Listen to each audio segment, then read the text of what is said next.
বিসমিল্লাহির রহমানির রহিম। আজকে পবিত্র জুম্মায় সকল মুমিন মুসলিমদের আমার সালাম, আসসালামু আলাইকুম ওয়া রাহমাতুল্লাহি ওয়া বারাকাতুহু। আমি সকল মুমিন মুসলিমদের আজকে এখানে যারা আছেন সকলকে ধন্যবাদ জানাই, খতিব সাহেব, মসজিদ কমিটি সকলকে ধন্যবাদ জানাই। আমরা এত সুন্দর একটা পরিবেশে সকলে পবিত্র জুম্মা আদায় করতে পারছি। আমি অল্প একটু কথা বলবো। আমি আসলে দোয়া তো আমরা সবাই একে অপরের জন্য চাইবো, কিন্তু মসজিদে আজকে আমরা একত্রিত হয়েছি। মসজিদ একটা গুরুত্বপূর্ণ জায়গা। এই জায়গায় আমরা সবাই একত্রিত হই, আমাদের এলাকার, আমাদের কমিউনিটির সব আলোচনাগুলো করি। আমরা যেই পথ ফলো করি, মহানবী নবী করিম সাল্লাল্লাহু আলাইহি ওয়াসাল্লাম যে পথ আমাদের দেখিয়েছেন, উনি প্রথম যখন মদিনাতে যান, মদিনাতে ঢুকবার আগে মসজিদে কুবা তৈরি করে তারপর মদিনাতে ঢুকেন। মসজিদ তৈরি হওয়ার সময় বাকি সব লেবাররা যেভাবে খেটে তৈরি করছিল, নবী করিম সাল্লাল্লাহু আলাইহি ওয়াসাল্লাম একের সাথে তাদের সাথে কাঁধে কাঁধ মিলিয়ে মসজিদ তৈরির কাজ করেছেন। কেন? কারণ মসজিদ অত্যন্ত গুরুত্বপূর্ণ। এই মসজিদে এসে আমাদের সেন্স অফ কমিউনিটি হয়, আমরা একত্রিত হই, এই জায়গায় আমরা একে অপরের সাথে পরিচিত হই।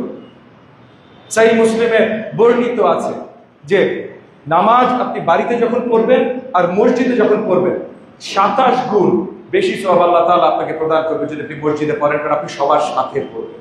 সেন্স অফ কমিউনিটি, আমরা একটা কমিউনিটি ভাই।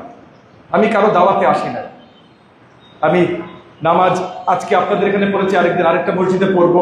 এই পুরো ঢাকা 13 এলাকায় আপনারা আমাকে বেছে নিয়েছেন। সো আপনারা ভোটের মাধ্যমে আমাকে সারা জীবনের জন্য দাওয়াত দিয়ে দিয়েছেন। এখন আর আমার কোথাও যাওয়ার কোনো উপায় নেই, আমি এখানে।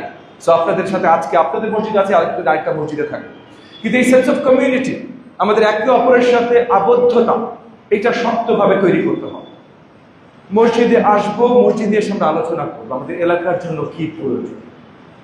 এলাকার সম্মানী যারা আছেন, মসজিদ কমিটির দায়িত্বে যারা আছে, যাদেরকে ইতিমধ্যে আমি ধন্যবাদ জানালাম, তার এলাকার সম্মানী লোক।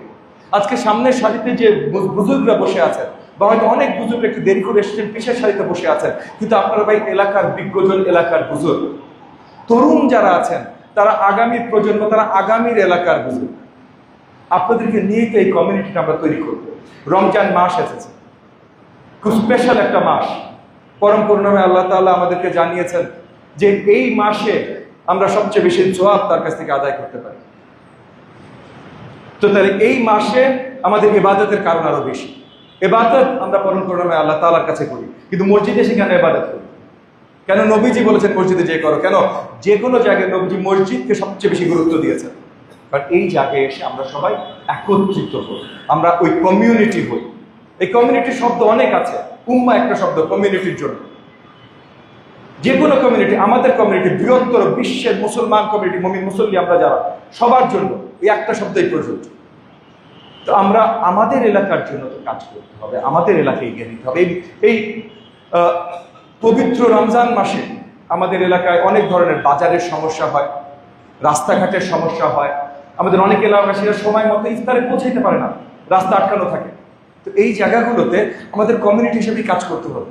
শুধু পুলিশ বাহিনীকে বলে দিলে বা এই এমপি করে নাই কেন বা মন্ত্রী করে নাই কেন বললে হবে না, সবাইকে মিলে কাজ করতে হবে। ইতিমধ্যে যেই কয়েকটা চাঁদাবাজির ইনসিডেন্ট গত কয়েক সপ্তাহ হয়েছে, পুলিশ বাহিনীকে শক্তভাবে আমি অ্যাক্টিভেট করেছি। গত 2-3 দিন আপনারা হয়তো খবরেও দেখেছেন, ডগ স্কোয়াড নিয়ে অনেক কিছু নিয়ে তারা অনেক অভিযান চালাচ্ছে, কিন্তু পুলিশ বাহিনীর সীমাবদ্ধতা আছে। আজকে যারা চাঁদাবাজি করছে তারা কিন্তু আমাদের এলাকার ছেলেরা। আজকে যারা রাস্তা দখল করছে আমাদের এলাকার ছেলেরা, আমাদের বুজুর্গরা, আমাদের মুরব্বীরা। আমরা যদি এই যে এই মসজিদ থেকে, পবিত্র মসজিদ থেকে আমরা একত্রিত হই যে এই জিনিসগুলো আমরা হতে দেব না, তাহলে কিন্তু আসলে আর হবে। এই সেন্স অফ কমিউনিটিটা আমাদের প্রয়োজন। জুম্মার নামাজ সবচেয়ে বেশি গুরুত্বপূর্ণ কেন? খুতবা। এই খুতবাতে আমাদের কমিউনিটি কিভাবে আমরা এক থাকতে পারি, আমরা পরম করুণাময় আল্লাহ তাআলার কাছে ইবাদত কিভাবে পৌঁছাইতে পারি, এই সব কিছু একসাথে খুতবাতে আলোচনা হয়। তো এই খুতবা অত্যন্ত গুরুত্বপূর্ণ। খুতবার সময় কেউ কথা বলবেন, এটা আলোচনা আছে। আমি নিজেও চেষ্টা করি কখনো কোনো খুতবার সামনে বসলে কোনো আলোচনা না করতে। আমি আপনাদেরকেও অনুরোধ করি, আজকে যেমন খতিব সাহেব যখন কথা বলছিলেন, কিছু আলোচনা এইদিক ওদিক আসছিল, আমি আপনাদেরকে অনুরোধ করব, যখন খুতবা হবে, খতিব সাহেব যখন কথা বলবেন, বা আপনাদের কোনো মুরব্বী এখানে দাঁড়িয়ে কথা বলবেন, আমি মুরব্বী না, বাট মুরব্বীরা যখন দাঁড়িয়ে কথা বলবেন, আমাকে জাস্ট আপনারা একটা দায়িত্ব দিয়েছেন, সেই দায়িত্ব হিসেবে আমি আজকে দাঁড়িয়ে কথা বলছি। কারণ দাওয়াতে না, দায়িত্বে। এই দায়িত্ব হলো এই এলাকার দায়িত্ব। এলাকা নিয়ে কথা বলতে হলে বৃহত্তর সব বুজুর্গ, সব তরুণদেরকে নিয়ে এই মসজিদে এসে আমাদের কথা বলতে হবে। রাস্তাঘাটে শুধু মাইক ধরে কথা বললে হবে না, কার্যকরী কথা বলতে হবে। কারণ নিন্দা না, কোনো গুজব না, কোনো খারাপ কথা, কোনো বাজে কথা না, কিন্তু এলাকার উন্নয়নের কথা। আমাদের এলাকায় যেন আমরা স্বতঃস্ফূর্তভাবে সুন্দরভাবে জীবন কাটাতে পারি। আমরা যেন ইফতারিতে বাসায় যেতে দেরি না হয়, রাস্তায় যেন আটকে না থাকি। আমাদের যেন রাস্তা থেকে বেরোতে, তারাবির পরে বা তারাবির আগে বেরোতে আমাদের দুশ্চিন্তা না করতে হয় আমার ছিনতাই হবে কিনা। তো এই জায়গা থেকে প্রত্যেকটা মসজিদ কমিটির সাথে আমি কথা বলছি। আজকে জুম্মার পর এই আল্লাহ করিম মসজিদ কমিটির সাথে আমি একটু বসতে চেষ্টা করব। আমি আশা রাখবো তারা একটু সময় আমাকে দেবেন। আমরা এই মসজিদের আশেপাশের এলাকাগুলোর দায়িত্ব মসজিদ কমিটির হাতে কিছু দুঃসময় দিতে চাই। সরকারি দায়িত্ব না, কিন্তু বেসরকারিভাবে এলাকার দায়িত্ব। এখানে সিসিটিভি লাগানো যায় কিভাবে, এখানে আশেপাশে কারা কোন জিনিসের দায়িত্বে আছেন তাদের উপরে পর্যবেক্ষণ রাখা যায় কিভাবে। কারণ আমরা 1400 বছরের ইতিহাস, যেই জায়গাগুলোতে আমরা সঠিক শাসন ব্যবস্থা তৈরি করতে পেরেছি, সেই জায়গাগুলোতে, অ্যাটলিস্ট আমি মুসলমান দেশগুলোর কথা বলছি, সেই জায়গাগুলোতে আমরা নবী করিম সাল্লাল্লাহু আলাইহি সাল্লাম আমাদের যে পথ দেখে গেছেন সেই পথ অনুসরণ করতে চেষ্টা করেছি। তো সেই পথ অনুসরণের প্রথম জায়গাটা কোথায় ছিল? আমরা মসজিদে উন্মুক্ত আমাদের এলাকার ভালো মন্দ নিয়ে আলোচনা করতে পারি। এইটা আমাদের অত্যন্ত প্রয়োজন। আমাদের সেন্স অফ কমিউনিটি আজ থেকে 700 বছর আগে ইবনে খালদুন, এক খুব নাম করা একজন দার্শনিক, আমাদের ইসলামিক দার্শনিক একজন, বলে গেছেন আসাবিয়া, মানে আমাদের কমিউনিটি, সেন্স অফ কমিউনিটি, আমরা একে অপরকে কতখানি আমাদের সৌহার্দ্য আছে। তুমি এই দল করো, আমি এই দল করি, আমার তোমার সাথে সৌহার্দ্য নাই। এইটা মুমিন মুসল্লির সিস্টেম না। মুমিন মুসল্লির সিস্টেম মানে নবী করিম সাল্লাল্লাহু আলাইহি ওয়াসাল্লাম যেটা দেখিয়ে দিয়ে গেছেন, মদিনাতে ঢোকার পর মদিনা সনদ যখন উনি তৈরি করেছেন, উনি পরিষ্কার দেখে দিয়ে গেছেন তুমি কোন ধর্মের, তুমি কোন বর্ণের, কিচ্ছু আসে যায় না। তুমি যদি এই কমিউনিটির অংশ হও তাহলে তুমি আমার সাথে একসাথে আবদ্ধ। আমরা কমিউনিটির ভাই, আমরা উম্মাহ। তো ওই যে কমিউনিটি, এইটা আমাদেরকেও তৈরি করতে হবে। এবং এইটার শুরুটা আমাদের মসজিদ কেন্দ্রিক, এই যে সবাই যেখানে উন্মুক্ত আল্লাহ তাআলার কাছে ইবাদত করতে আসছি, পরিষ্কার মনে, পরিষ্কার নিয়তে, পরিষ্কার মস্তিষ্কে, স্পেশালি এই স্পেশাল রমজান মাসে, সেই সময়টায় এই জিনিসগুলোর উপরে নজর দেওয়া অত্যন্ত গুরুত্বপূর্ণ।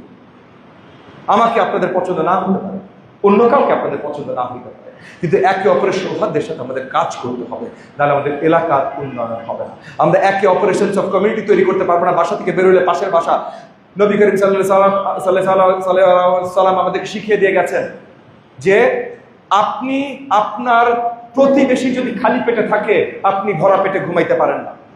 শিখাইতে যান নাই? আমরা কি সবসময় খেয়াল রাখি ভাই আমাদের প্রতিবেশী খালি পেটে ঘুমালো কিনা? আমরা খেয়াল রাখি না। কেন খেয়াল রাখি না?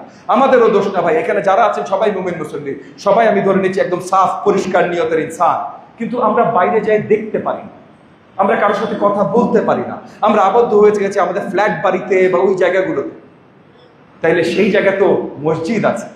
এই মসজিদে কে ধনী কে গরিব কোনো পার্থক্য নাই, কে বয়োজ্যেষ্ঠ কে তরুণ কোনো পার্থক্য নাই, কার ক্ষমতা আছে কার ক্ষমতা নাই কোনো পার্থক্য নাই। তাহলে এই জায়গায় এসে আমাদের আবার সেই 1400 বছর আগে মহানবী যেটা শিখিয়ে গেছেন সেই জায়গায় আবার আমাদের ফেরত আসতে হবে। এই জায়গায় এসে সকলে একত্রিত হইতে হবে। রাজনৈতিক আলাপ না, এইটা ওইটা দলদুল আলাপ না, আমাদের এলাকার আলাপ। আমাদের এলাকা আমরা একসাথে কিভাবে আরো সুন্দর করতে পারি। তো আমি আজকে মসজিদ কমিটির সাথে বসবো। আমি আগামী দিনগুলোতে যেই মসজিদেই যাই, যেইখানে, শুধু মসজিদের কথা বলছি, মসজিদ স্পেশাল, যেখানে যে আমি আপনাদের কাছ থেকে শুনতে চাই। এই একটা জায়গায় কিন্তু কোনো দলাদলি নাই। ওই যে খতিব সাহেব বললেন বিএনপির অনেক নেতারা আছেন, থাকতে পারে, কে কি আসে যায়, এখানে একটা মাত্র পরিচয় হয়, মুমিন মুসল্লি আল্লাহ তাআলার কাছে ইবাদত করতে আসছেন। এই এলাকার মানুষ, আল্লাহ তাআলা আপনাকে ওই ইবাদত যখন করবেন তখন আপনাকে দায়িত্ব দিয়েছে আপনার প্রতিবেশীদের ভালোবাসা, আপনার কমিউনিটিতে সৌহার্দ্য তৈরি করা। তো সেই জায়গা থেকে আমরা এখান থেকে একসাথে কাজ করতে চাই। আপনারা দোয়া রাখবেন একে অপরের জন্য, আমাদের এলাকার জন্য, সমগ্র বাংলাদেশের জন্য। আমরা সবাই একসাথে মিলে যেন আমাদের নতুন যে বাংলাদেশের স্বপ্ন আমরা দেখি, যেখানে আমাদের প্রত্যেকটা এলাকায় সৌহার্দ্যের সাথে আমরা বসবাস করব, এলাকার উন্নয়নে সবাই একসাথে কাজ করবো। কারণ আমাদের সকল এলাকার উন্নয়নে যদি আমরা একসাথে কাজ করি, দেশের উন্নয়ন একা একাই হবে ভাই। আমরা গল্প করে গান গায়ে লাভ নাই দেশকে কত ভালোবাসি, কাজটা যখন করবো একে অপরের সৌহার্দ্যের, তখন দেশের ভালোবাসা একসাথে একেবারে ম্যানিফেস্টেশন হয়ে যাবে।